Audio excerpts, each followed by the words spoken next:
Good morning, everyone. Appreciate you joining us for this press conference. And I just really appreciate all that you guys continue to do and supporting and all the things that go into each and every day. So a lot of things going on in our country right now, and which obviously equates to a lot of things going on in the lives of our players. So continue to have heavy hearts for Chris Beatty and his family, and the loss of one of our special former players, and just want to continue to support them in every way possible, and that will not stop. So just appreciate everything that he stood for and represented, and I think it's obvious as he's been honored and continues to be honored by the city of Indianapolis and all those that knew him and loved him, and by what he meant to everybody that was a part of his life. So really want to continue to think about them. And then also in regards to our players and everything that they're going through right now, and in our country, continue to listen and support. That's my biggest focus for them at this stage of what's going on. And as an entire staff, continue to have open dialogue with our guys and just be able to be there for them and to help them through this process of learning how to properly stand up for what you believe in and be able to do it in the right way. So I think our guys are responding and having some good communications for sure with all of us as coaches. So that's very, very important at this time. As we know, the statement's been put out about our return to campus, and that's a very important part of this time this morning. And the restart plan that's been posted and everybody has access to, very, very thorough, very encouraged by the work that's been done. Feel very, very good about the medical professionals and our staff here at Indiana has done a tremendous job of complying with the NCAA standards and the Big Ten standards and the national health standards that we have in place and have to use as guidelines. And if we have met all those and exceeded those, and all in the quest to be able to create a healthy and safe environment for our players to be able to come back to campus. So we are going to begin this process on Monday. Monday, the 8th of June will be a travel day for our players, and they will be coming back in 3 different waves. And in the first group, we'll be having 68 players come back, and then the second group will have 25 players. And then in the third wave, we'll have the additional guys that based on different circumstances and who hasn't joined us yet, that's previously been on the team, will be joining us. And so those will be in 2-week increments. So the 15th, the 29th, and July 6th will be the start dates for each of those 3 groups to be in the weight room. There's a process we have to go through, and we'll kind of take you through all that right now for the first phase that's coming in, or the first wave that's coming in here on June 8th. Once they get here and travel on the 8th, then on the 9th, they will be tested in 2 different groups on that day. So half the group will be tested on Tuesday, half the group will be tested on Wednesday. The 9th and the 10th will be testing days for our players, and I'll be able to divide them up and have them tested for COVID-19, and our staff will actually be tested on the 8th as well. So just trying to, all those will be in contact with them, that they'll be tested, and then there'll be a 2 to 3 day period of where they're going to be quarantined after they are tested before we find out the results. And those results will be we'll be notified, and then we'll be able to move forward from there. So basically, step 1 is to get that done, and then once they are cleared, and then they'll be orientated into all the policies and procedures that we have in place to help them be successful in the weight room and during their running on the athletic fields. Those are really the 2 areas that we'll be utilizing during the set time that they come to campus. So it's very, very controlled, very organized, very planned, and a lot is going into that. So feel very, very confident in our plan, and really appreciate Fred Glass and Scott Dolson's leadership, and to be able to have the entire group prepared and very, very thorough. And just so many people involved with this. We've had so many different meetings, and it just makes you feel really good about the high level of preparation that's gone into doing what's best for our student athletes and keeping them safe. Also encouraged by the closure of our spring semester academically. Had a team GPA of 3.285 just really proud of our academic support staff. Dustin and Krista do a tremendous job in there, and all those that work with them, and just really appreciate all the hard work. Very, very challenging to be able to finish up school in all different parts of the country and get them all the resources that they need, all the support they needed to be able to be successful in the classroom. And very, very proud of our academic support staff and the job that they did, and our players just finishing the course, not blinking when these things were thrown at them. Also, just I wanted to announce, it came out here recently, Dylan Powell has been given his 6th year of eligibility, so he will have 2 years with us here, which is very exciting for us and for him. So very much encouraged by that. And he's been a tremendous leader since he's been here, and has worked extremely hard. So that's a positive for our program. Cam Taylor has also joined us officially as a grad transfer tight end to give us some more depth at that position. And then also really excited for Simon Stepanak, who officially signed his contract with the Green Bay Packers. So great day for him, and great opportunity that he has there. And I know he'll go there and do a tremendous job for that organization. So that covers the introduction that I have for you guys. So we'll take questions at this time.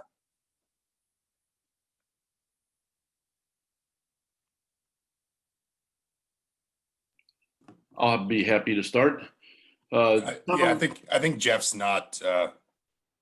Yeah, go ahead. I think Jeff's not on the call. He just texted me something. Well, Jeff's having some technical difficulties. Yeah, so go ahead, Tom. All right, thank you, Zach. I guess I'm in charge of this now. I'm running this thing. The lead redhead, you're in charge. Tom, now that we sort of know when you're going to be able to see players on campus again, and be able to look them in the eye again, for all that's just gone on in the last few months, can you just talk a little bit about just the personal aspect of that, of just sort of having them not necessarily within arm's reach yet, but close enough to at least be able to look them in the eye and say hello and see how they're doing? There's no question. I can't wait to see him. I mean, it's just been so long, it seems like, and it really has. And yeah, I'd love to give him a big old bear hug. Probably gonna have to give him either a fist bump or an elbow bump, or whatever the protocol is for that. But just to be able to see him face to face, it's just such a huge part of who we are here is the relationships that we have with our guys. And I love being around them, love spending time with them, and definitely have missed that for sure. So very excited to not getting them all back, but we're getting a big group of them back here, starting on, traveling on Monday, and then we'll see them on Tuesday. So won't have a lot of interaction with them. We will not have meetings, any face-to-face. All those meetings will continue to be via Zoom and all those types of things. But in regards to just being able to be around them, and that's going to be very important. I think it's important for them. I think that's going to be huge in their just their mentality of being able to stay, with their minds right. You can only kind of be away for so long. I think it's kind of gotten to that point where it was really, really important that we get them back. But obviously we had to follow the protocols that were set place by those above us. But yeah, very much excited and encouraged to get our guys back here and spend some time with them. Okay, hey guys, I'm going to run it since Jeff is preoccupied. We'll go ahead and have Zach go, then John, and then Matt Weaver, okay? Damn, I thought I was in charge. Tom, I know you've talked about it, kind of a little bit since the weekend, but especially as you are able to have more face-to-face time with guys, just kind of how do you want to keep furthering the conversation to maybe let them know they've got a place where they can talk about what they're going through, how they're feeling about everything that's going on in the country right now, and how do you kind of want maybe to further that conversation with them again, especially as they kind of move back and are able to maybe sort of reassimilate into whatever approximates kind of a team setting, once you guys get restarted? Sure. Yeah, that's a great question. We, the dialogue is continuous with our guys, and, it really, as a staff, we talked about this again, and their constant communication with their guys in their position room, and then my communication with our guys overall, just that they feel that they have. I just want them to know that we're here for them, that I'm willing to listen. I want to know what they're feeling. I want to know what's going on the inside of their mind. That doesn't always, because we're not with them, you can't see all the sometimes you can tell when a guy's not right, but it's harder when you're apart. And so you have to be able to rely on that previously built relationship to know your guys well enough to know something's not the way it needs to be. So, and I just think that listening and supporting them right now is very important. And then also we're in the process of just as we continue these conversations about the next step for us and want to be able to have the next step of dialogue with our players and law enforcement. I think that's a very important part of all this, to be able to sit down and talk man to man and just voice concerns and things that they feel and things that's going on in their heads and be able to have an open forum to have that take place. So can't do that in person right now, which I wish we could. I think that would be ideal. But just in the format that we've been able to use for team meetings and for opportunities like that. So that's something we're working towards and want to get set up with our guys. But right now it's really with, I think there's just a lot of, it's a very tumultuous time, in our country. So I think right now the best is for us that know them the best, that have spent the most time with them, that are really close with them, to be able to have that first level conversations within our team right now with our coaching staff.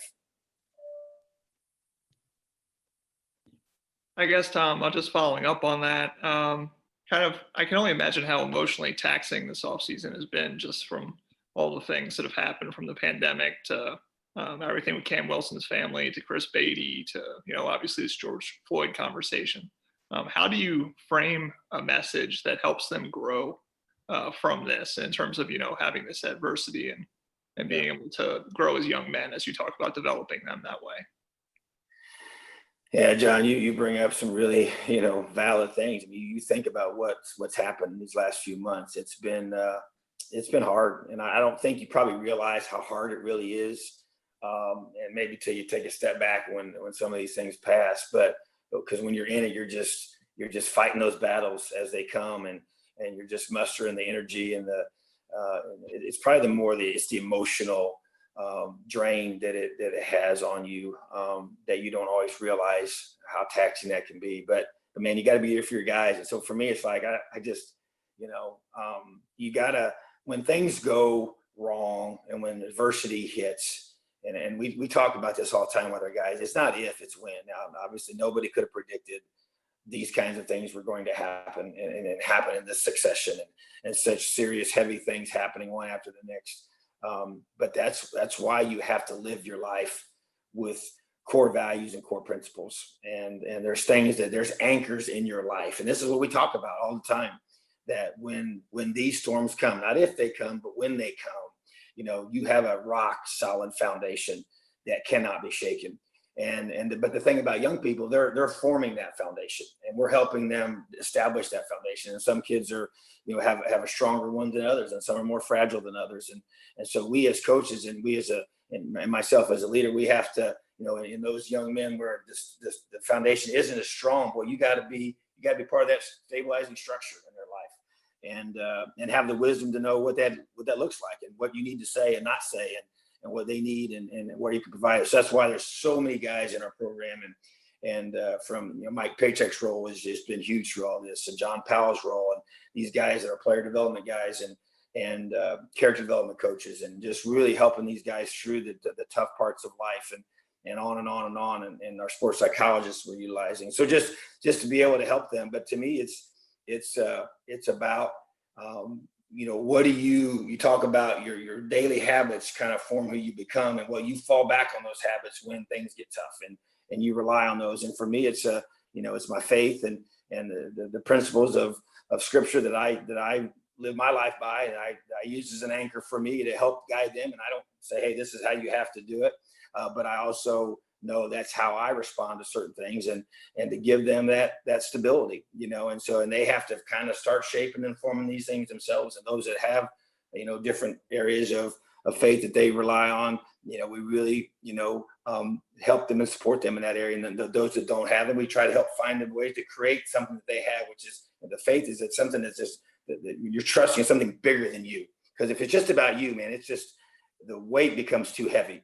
And, when you have, like you said, the whole pandemic is a big enough issue in of itself. Then you have, the loss that we've experienced within our football family, with Cam's family, and now with Chris, and then all that's going on with the country. So some really heavy things that are real life. makes football seem pretty trivial and compared to some of these things for sure. And even with the pandemic, I mean, you're talking about so many lives have been lost, and football is kind of it's been a big topic because you talk about when they're going to play again. Well, there's a lot more important things right now than that. So, but we still have to move forward with that. That can't be something that we don't make a priority. So it's just balancing all those things, and it's helping our guys be able to handle the difficulties that life's going to throw at them. So I guess the answer to your question is that that's why LEO to me is such a big deal. I mean, it's not something that was, it's what I've believed in my coaching career, and I brought it here, and I believe in it and stand by it because it's about life. And it's just transferable to the field. It's how you build a great football team, I believe, and that's how you build a great man. And that's what we're trying to do here. We want to do both. I think you can do both. Like, you build a great football team that has a high level of success on game day, and a team that can build these young men for life. And that's, to me, what my ultimate responsibility is. And that's what I believe I'll be judged for as a coach one day. Is not for the wins and losses, but it's for the character of the men that we develop in each side, each one of them, and the leadership qualities that we can develop in each side of them. So that gives us a great opportunity during these challenging times to really maximize the core value of our program and help it be at the forefront. Hey, Coach, how you doing? I'm doing great, buddy. How are you? I'm okay. I know when you guys lift, you break down into groups anyways. Obviously, with, all the policies and procedures in place, how will that look going forward? Have you guys formulated a plan, like when they're in the weight room, and then when they do conditioning outside, can you have all of them together, or are you still going to try to keep it in smaller groups to, obviously make everybody stay as safe and healthy as possible? Yes, there's a very detailed plan for that, and basically you're going to have, and our weight room is very, very large, which is a huge plus at this point. So, the whole idea is you're going to have groups of 10, is how they're going to be training in those segments. And so our weight room is large enough that we can have the east and the west side of the weight room to where you have 10 on each side. Now that would include the strength coach. So you're going to have 9 players and the strength coach to make up one group of 10, and 9 players and a strength coach and another group of 10. And then when we get out in the football fields and the practice fields areas, the same thing, all divided up, spaced out evenly in groups of 10 in the north end zone, the south end zone of each. So use 2 full fields, four complete groups going there, divided up evenly to where there's no really interaction with guys, and they're socially distanced properly and will not be in contact with each other. So very, very organized plan for that. And basically there's a rotational basis, and that class, or that schedule is based on when their classes meet. They have summer school classes going on right now. It's all online, but still there's a lot of responsibilities with that. Also just organized based on roommates. You want to have, the whole idea is you want to have guys that are together when they leave here to be together when they work out as best as possible. So we put those roommates in the same groups, and also try to strategically have good spacing to where you don't have all the one position lifting at the same time. So you don't have, if for instance, you have a situation where somebody gets the virus that it doesn't spread to the entire room, gets affected by it. So there's just a lot of work that's gone into this in terms of coordinating the schedule and the groups themselves. And so there'll be, and every 2 weeks, we add more players every 2 weeks, but we also will increase the size. And there's a lot of things we don't know. So this first 2-week period we're going to have will basically give us a lot of good feedback, a lot of good information. We'll be able to use that to help us make the phase 2 or the second group that comes in even better, and make sure we're doing it the right way. And anything that we learn from the first 2 weeks so we can make it better for the second 2 weeks, we'll do that as we add more players to those groups. So we're just following the protocols and guidelines that are set up. I feel really good about that, but that's how it's going to be organized. Hey guys, can you hear me now? Yes, He's back. I'm Yeah. back. Came in the office because I thought it'd be better. Andy Hipskin, our Chief Medical Officer, is also on the call if you guys have any medical questions anytime during the call. Mike Merritt, why don't you go next?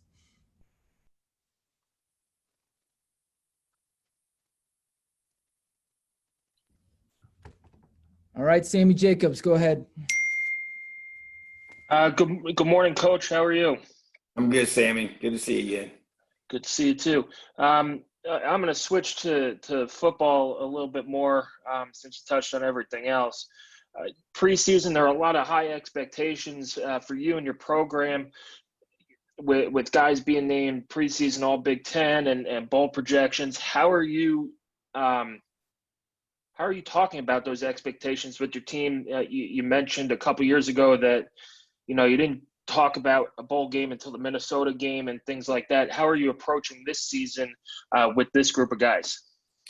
Well, I would say, first of all, there's so many things going on right now that that are outside of football, and I think it's just it's kind of a manageable unit type mindset. So you're trying to focus on things in a manageable mindset way. And to me, it's like, okay, let's get our team back together and let's start getting better. And let's start making sure that we're taking this next step as a program. And to me, so the focus is on us physically getting ourselves in the kind of condition that we need to be in to be able to have the season that we want to have. And so it's another process-driven approach. At this stage of the game, we're not going to shy away from expectations. And we're excited about the season. Obviously, things are a lot different now than they were a few months ago, and how we thought we were progressing in this process for the summer. And this summer is going to look different than any summer I've ever been a part of in my coaching career. So I think with all that being said, I think it's even all the more reason to just focus on the things that we can control. I always get asked a ton of questions about the season and this and that. And that's really irrelevant right now, because it's all we're going to focus on is what we know. What we know is this: our players are coming back on June 8th. And that's the day they're traveling. They're going to be with us on the 9th and the 10th to get tested, and then get themselves ready to begin lifting on the 15th. So that's the focus. That's the mindset right now. But there's no question we have a lot of players back on this football team and from last year that played football at a high level. And I expect our football team to be ready to play their best football early, because we're going to have to, because we play the Wisconsin Badgers in game number 1. So that's the focus, and that's what we're going to be getting ready for. All right, let's go back to Mike Merritt, and then we'll go to Peegs. Tom, following up a little bit on what Matt was talking about, is there a plan for when you get back on the field at some point, and how much time do you need on the field? Do you feel like you need on the field to be ready for the season? Yeah, there's a lot of unknowns regarding what it's going to look like in July. No one can probably answer that. They're proposing different models for how you get your team ready. I think there's a 6-week plan that has been proposed, actually came from the Big Ten and some coaches that have spent time in the NFL.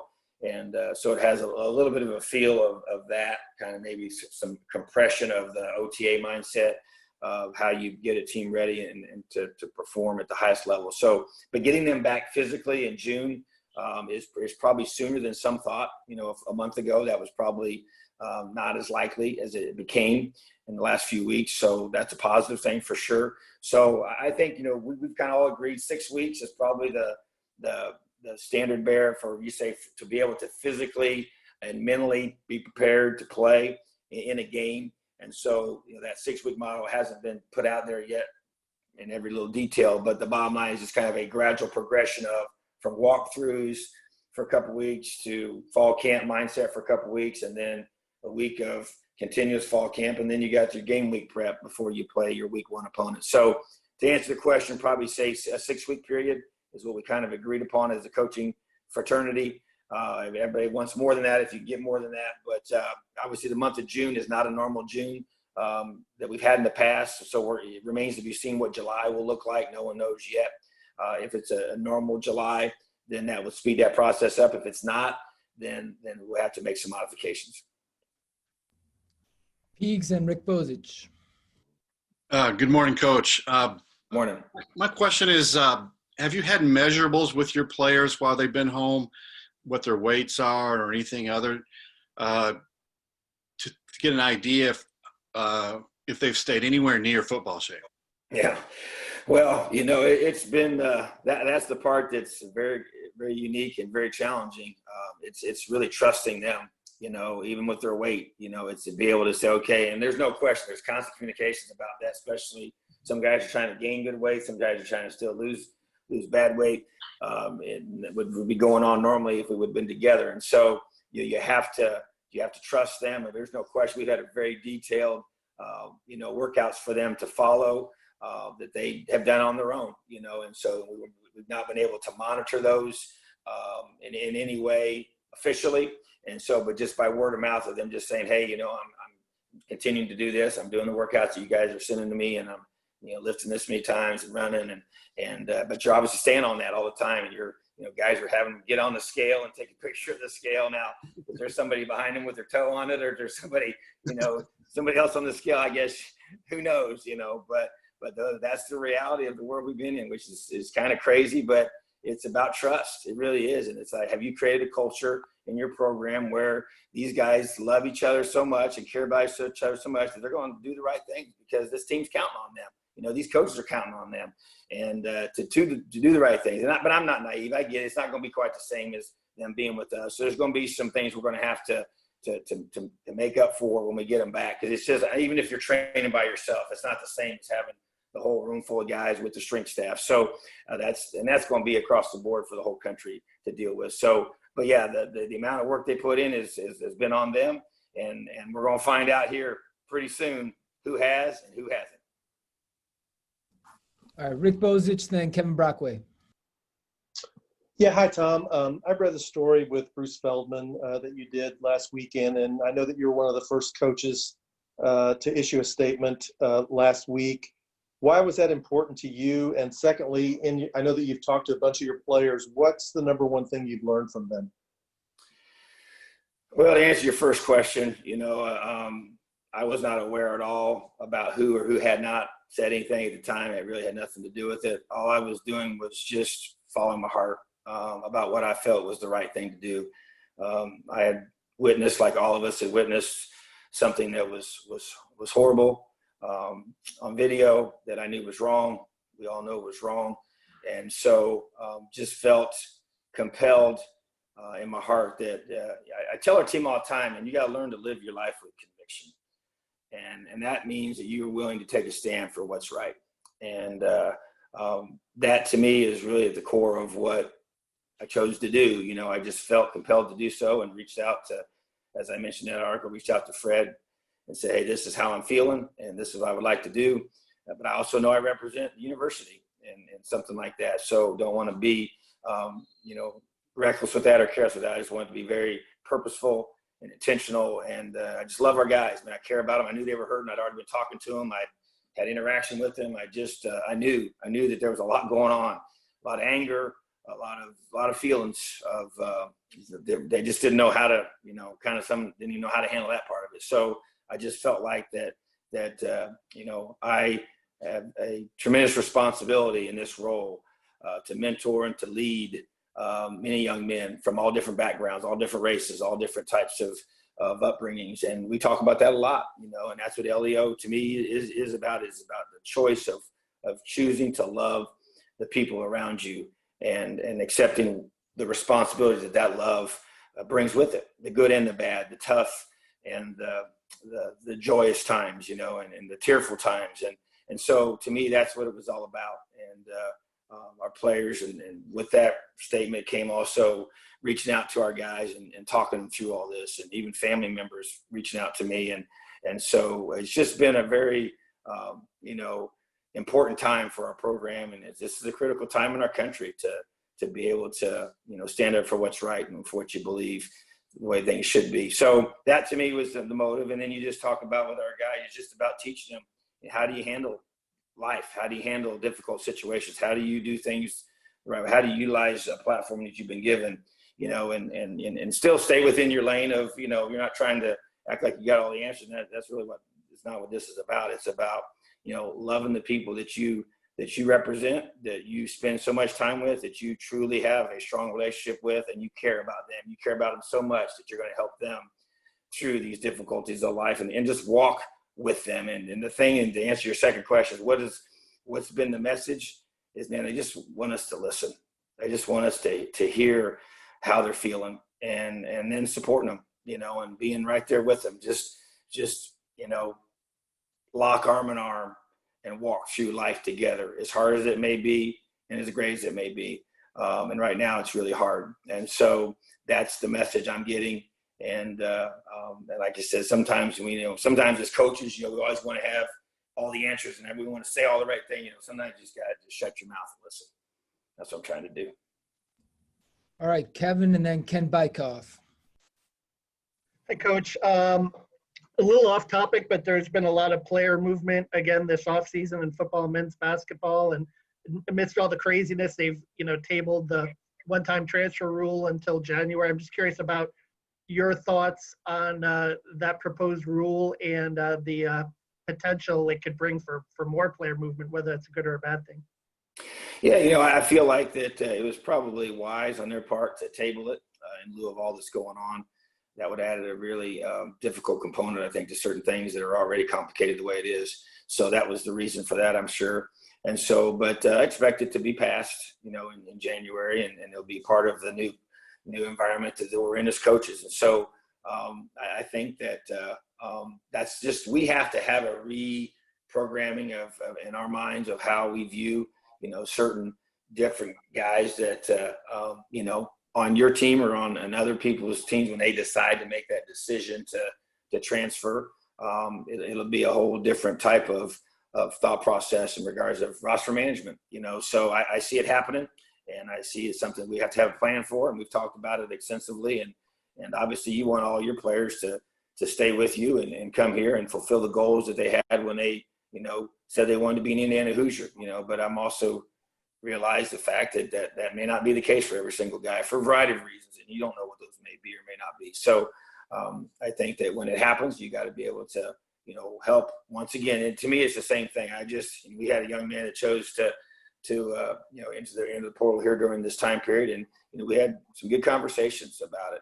And my whole thing with all that is just be able to just sit down with me, let's talk it through. I'm not trying to twist your arm and create, make you feel guilty or whatever but I just think it's just healthy. It's good life lessons to sit down when things aren't going a certain way, or you feeling some, you need to make a change for a certain reason. Just sit down with me and let's just talk it through, man to man, face to face, and I'll support you. I'm gonna love you regardless. Try and help you make the best decision, but at the end of the day, they got to decide what's best for them and their family. So I think it's just part of the new roster management mindset we're going to have as a staff, and it's something we got to be ready for. All right, Ken Bykoff, then Dylan Sin. Coach, considering how unusual this offseason has been with everything that's going on, have you considered just the challenge of the fall of being able to switch that mindset, back from everything else that's been going on, just straight to football, and kind of what kind of strategies are you and the coaching staff going to do to try to get these guys to focus when the time comes? Well, I think it's a good thought, because we have to definitely have plans for that. I think young people are pretty resilient.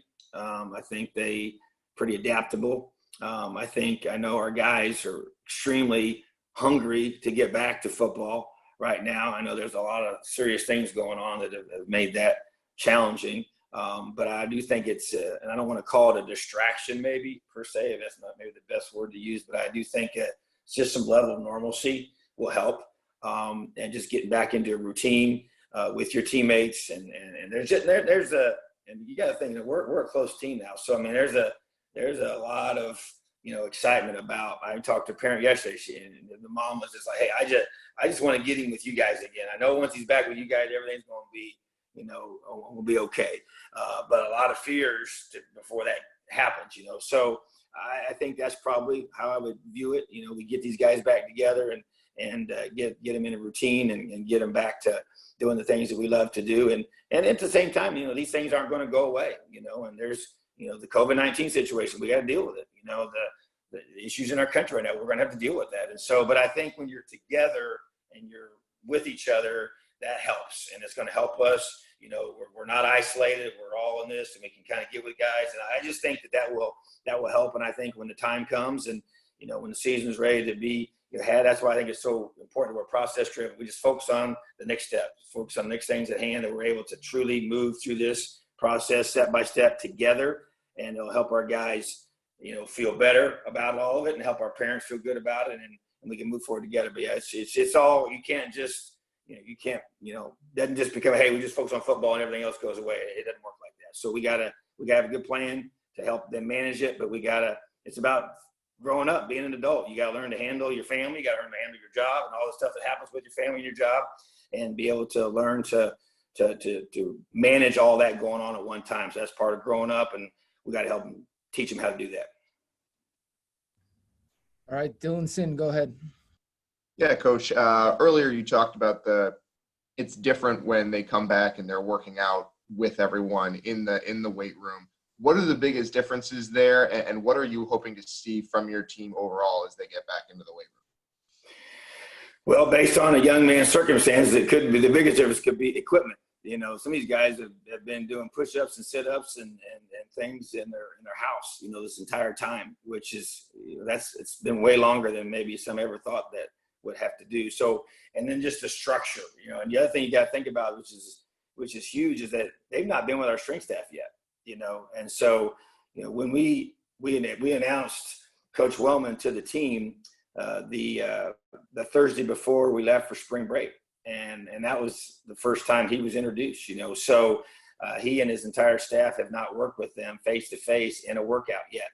So that's going to be very different. And I'm looking forward to that. That's an exciting time for them and for our strength staff as well. So it's just going to be a lot of changes, and just the structure and the discipline and the running and everything that you do together, and you're all doing it together, and then you're making sure they're getting the right meals, and you're making sure everything is being done correctly, and you're around them and you just have a chance to see them. So I think it's a completely different situation. So, and what I hope to see is that we'll use this time to grow physically, to grow emotionally as we help them through the struggles that we're experiencing as a country, and also to help them mentally get stronger and almost kind of heal a little bit from all that's been going on and all the anxiety that the COVID-19 situation can create, and the anxiety that this national situation can create, and just all the different things and all the unknowns about the season and all that. So I'm just trying to get our guys, healthy in those three areas and help them continue to move through this. So it's a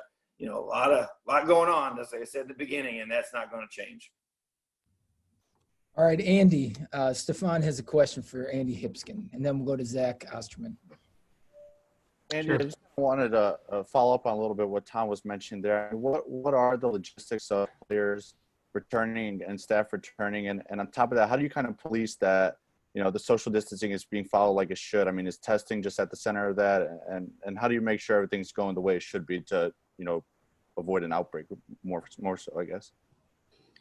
Sure. Yeah, as Coach Allen alluded to, we've put together a very detailed plan to restart, and we're doing this in phases.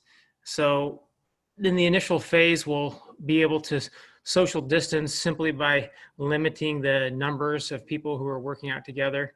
And what we refer to those groups kind of in this medical content as cohorts. Okay, so he was mentioning that we'll try to get the kids who are roommates to also be in the same workout group. And you keep people in these cohorts to help limit spread if there were to be a positive case, that exposures to other people would be limited because they would live and they would work out and train in these cohorts. There will be testing, as Coach alluded to, prior to starting activity. So we will do an entry test. And really what the goal of that, and you'll read something every day on testing, and I know there's a lot of debate. There's a lot of people who are considered experts in this that can have differing views on testing. But we will test every athlete before they come back. And the idea is that there's probably a 25 to 50% asymptomatic infection rate. So those are people who actively have the infection, but do not have symptoms to warn them that they have it. And so with that asymptomatic rate, we want to know that we are not putting anybody into the facility that could be an asymptomatic carrier. We also know that young people, because they seem to get the symptoms in a more mild nature than an older population, that of that 25 to 50% asymptomatic carrier range, majority of that comes from the younger population. So there'll be testing prior to them being able to get access to the facility. And then once they have access to the facility, it will be controlled by group size, by cohorting, okay? So who you live with, who you work out with, et cetera. And really the monitoring of that is going to be through the leadership of the strength and conditioning staff and the athletic training staff and our coaches whenever they're able to have contact with them. So we will have our athletes and all of our stakeholders, anybody involved in working out, they will sign an acknowledgement and a pledge form, and that they understand what's expected of them, and it will spell out the social distancing, the hygiene, the sanitation, all of those safety measures that we'll have in place. And they'll sign that document in terms of acknowledging that they've been given the education and what their responsibilities are in this process. And then, as Coach alluded to, this is phase one. We expect to learn. We'll have the latitude to adjust different things as we see fit in terms of new science coming out. Maybe a new recommendation will come out. Potentially something logistically is working better than others.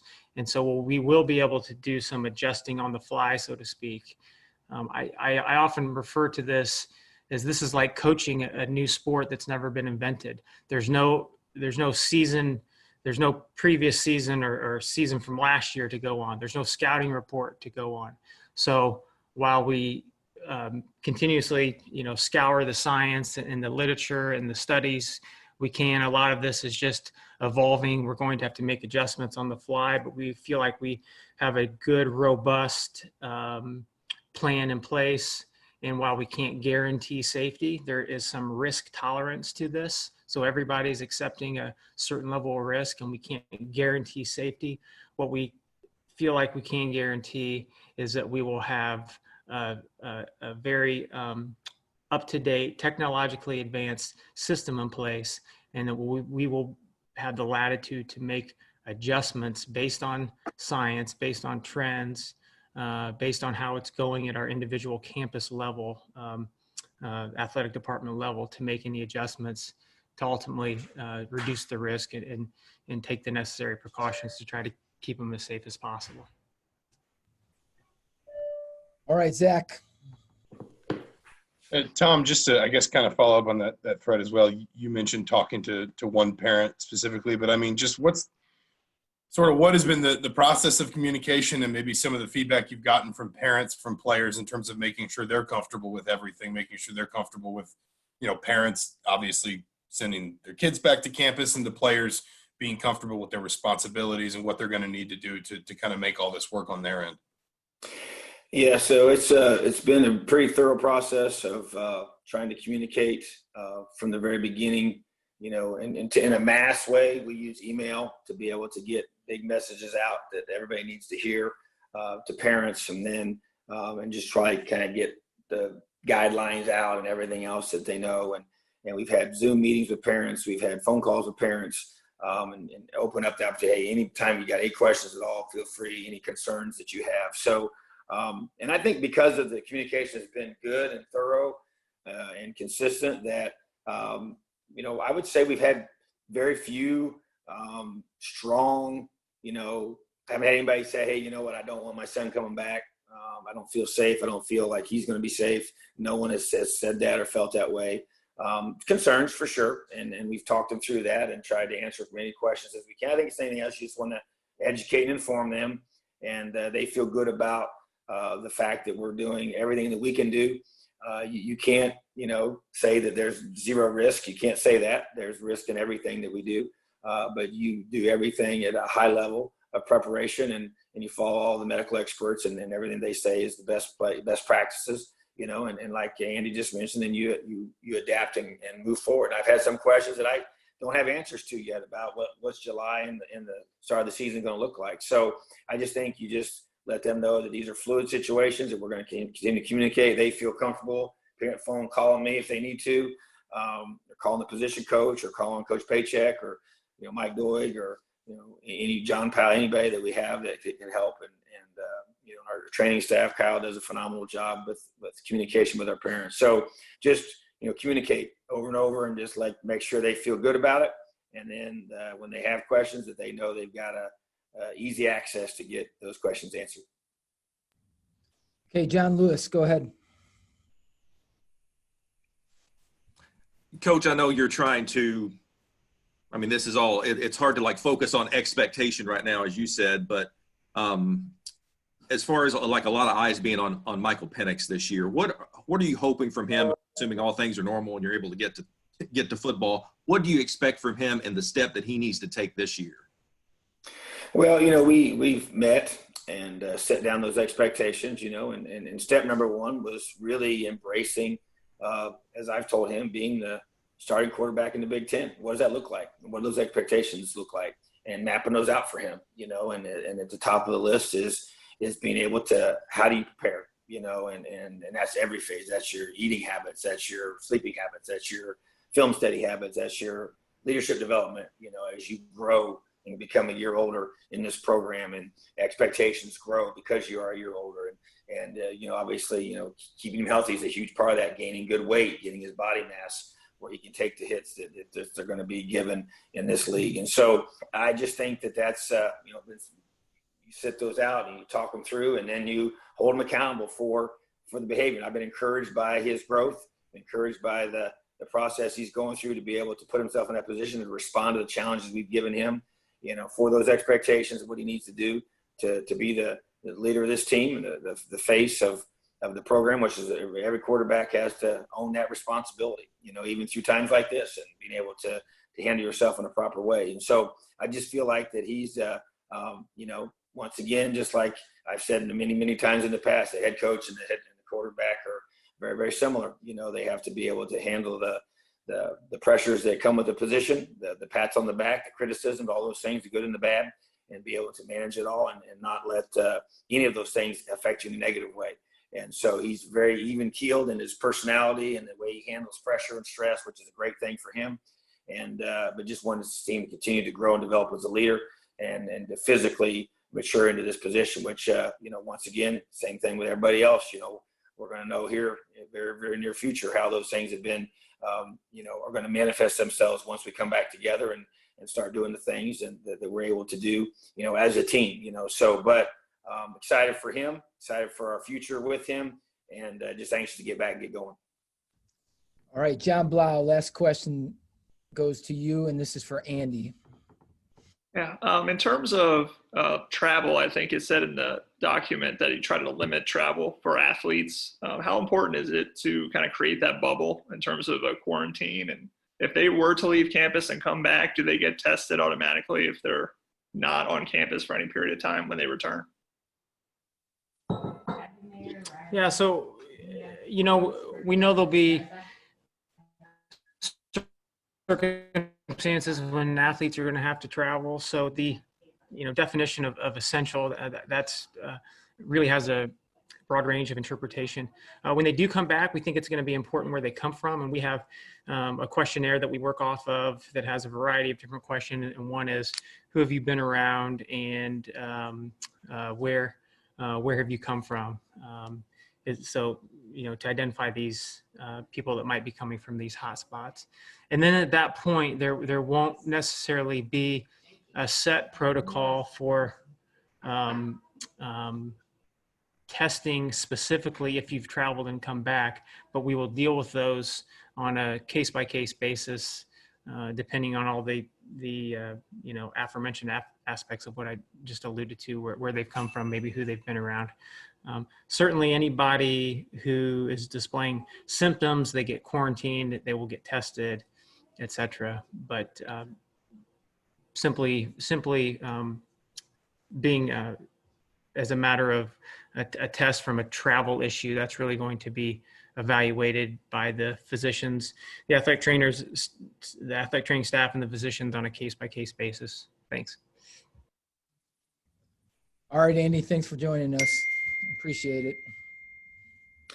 Just want to thank everybody for joining us today. Appreciate your time, and just anxious to get our players back, get back to work, and continue to work through the challenges that we're facing right now. So have a great rest of your day. Elio. Thanks, Coach. All right, thank you, guys.